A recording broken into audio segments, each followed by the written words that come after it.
沿って針金かけると。難しそう。こういう木っていうのはすごい難しいよね。こっちの方がやりやすい。やりやすい。なる模様着に作るんであって、こういう枝元の方の、さっき言ったように枝元の方の葉はここに。ほど。じゃあちょっといいですか。ちょっとまずハサミなしでちょっと切る前の状態を。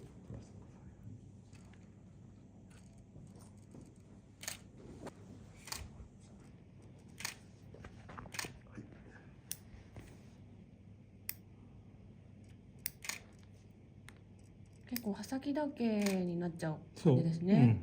と長い場合はこれ使ってここから落としちゃうわけ。はい。そうするとこのあれが短いんだけど、ここまでがほら長いから、どっちみち畳み込まなきゃなんないんだよ。だからそれだったらば上の方も少し使ってっていうことで、もったいなくてついつい残しちゃいますけど、後々針そ金かれだとけるの大変ですね。そう。でもあんまり落としちゃうと今度は養分を上げるあれが少なくなるから、枝枯れしやすくなるよな。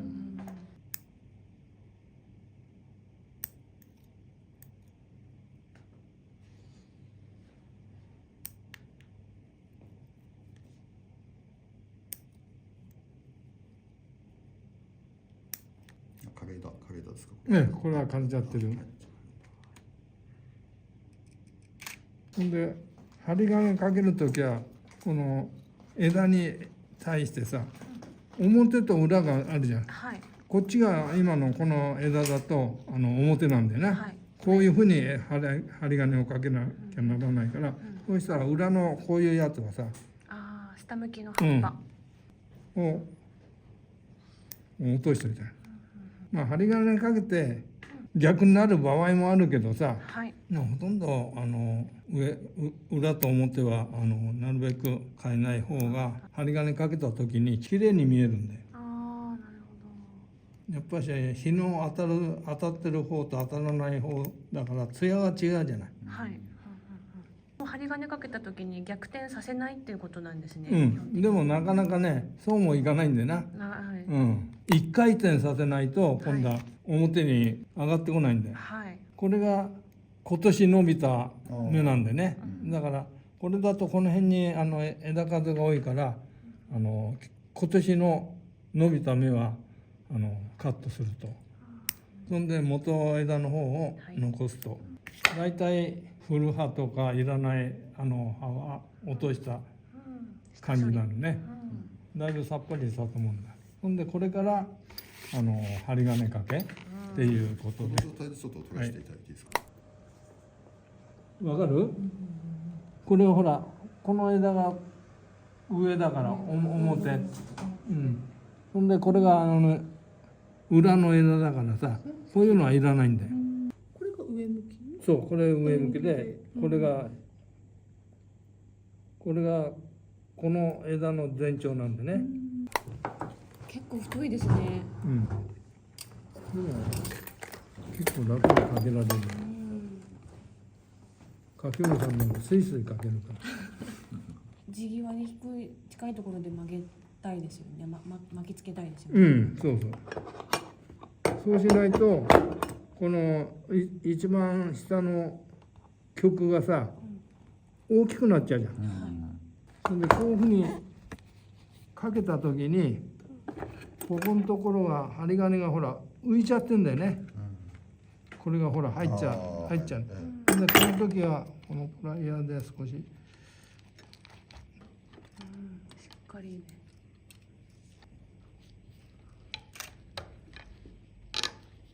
この時は背の丸い方を下に入れてテコみたいな状態でこの芯に丸いところの先のところを木に押し付けちゃうの。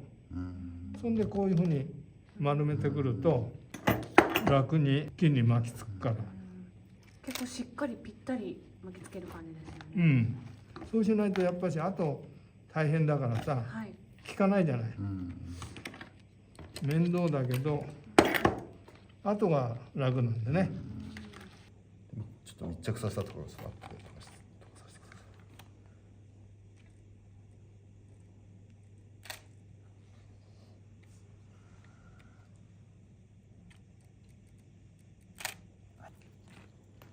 細いところを巻きつけるのは難しそうですね。柔らかいからさ、はい。この針金より細いじゃん。はい。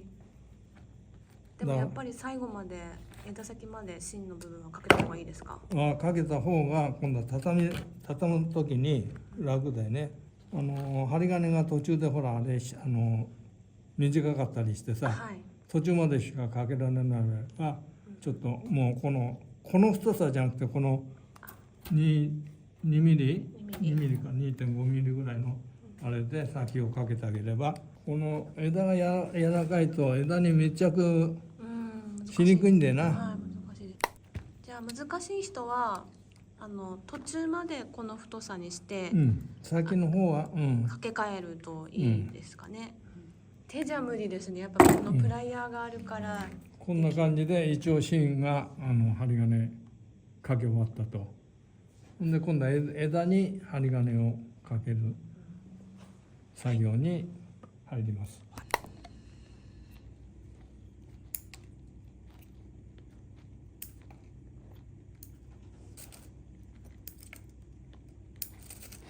そんでこの細いところにかけるとき、細いところも太いところも同じだけど、このピッチ幅が狭いとスプリングみたいな感じになっちゃって、かけて曲げる時も戻っちゃう場合があるんだね。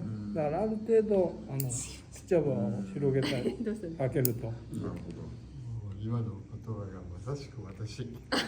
スプリングになっちゃいますか？あんまりピッチが短いと良くないってことですね。ピッチこの幅がね。はい。道具使うと難しいですよね。それは私も最初手でやってたんですけど、ペンチ慣れるとこの細かい針金の曲げがやっぱ道具の方が緻密なんですよ。そうですか。私なんか道具使った方がうまくいかない。練習するとできるようになるのかもしれない。手の方が巻きやすい。やっぱり数ね、こんな最初は慣れない。そういえば誰でもできるっていう針金かけだよね。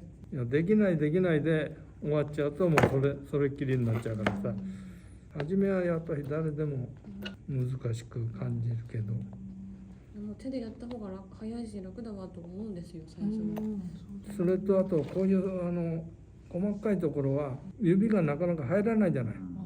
そうするとこのラジオペンチってのはこの先でかけるから、こんだけ細さだからさ意外とかけやすくなるんでね。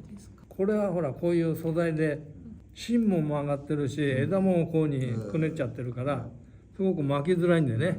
だからなるべくこういう畳むようなあれをするときに挿し木3年からぐらいのものの方が素直な木を買った方がかけやすいです。意外とないですよね、そういう素材で。この枝に密着させるには必ずこの針金の元にラッチペンを入れちゃうの、先を。みんなこの辺でこういうふうにかけれてるようだけど、それだとこの元が効いてないんでね。だから必ずこの元からこういうふうにひねっていく。そこでちょっと止めていただいて、なるべく必ず元を。気がつくとちょっと遠くなってることはあるんですよ。はって思って。そうするともうそこのとこだけ針金が浮いちゃう。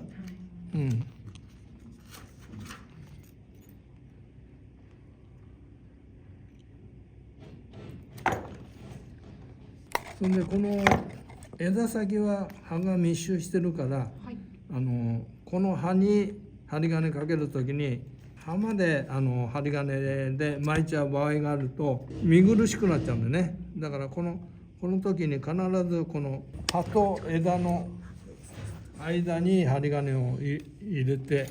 巻き込まれた葉っぱって枯れちゃうんですか？赤くなって。枯れる場合もあるし、そのまんま成長する時もあるよね。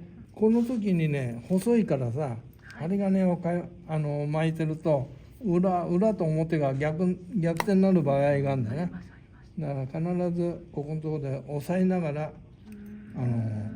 かけてあげると、こういうふうに巻いてあげるとこの枝の先まできれいに、はい、もう葉っぱの先まで、うん、ラジペンがないとなかなか難しい。難しいね。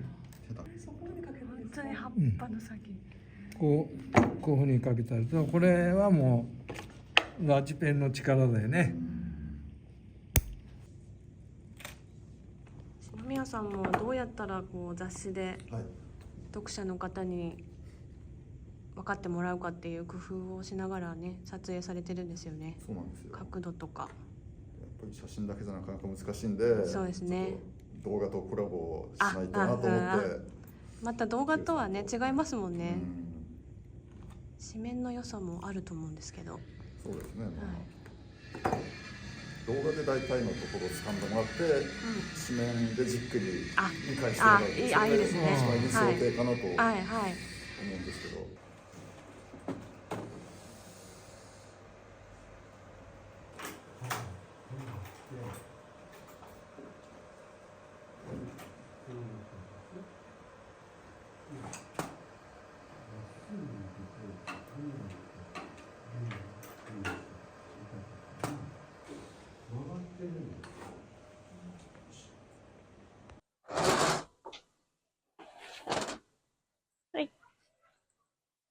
こんにちは。先日、かごみやさんのお宅に、針金掛けをまた習いに行ってきました。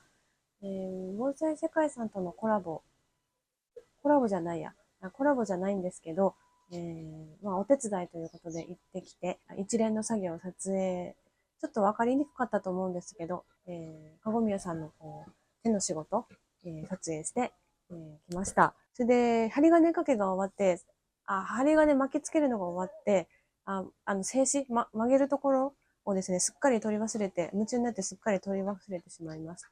で、仕上がりはどうなったか、というのは動画の中ではご紹介できなかったんですけど、来月号、2月号の盆栽世界で、取り上げられてますので、気になる方は、盆栽世界にぜひ読んでみてください。やっぱああいう作業を身近で見ると、もう自分でもどんどん曲げたくなりまして、自宅でこのもともと文人だったやつを畳んでみたりですとか、したんですよね。はい、その熱が収まらぬうちに、またちょっと針金掛けの続きやっていきたいと思います。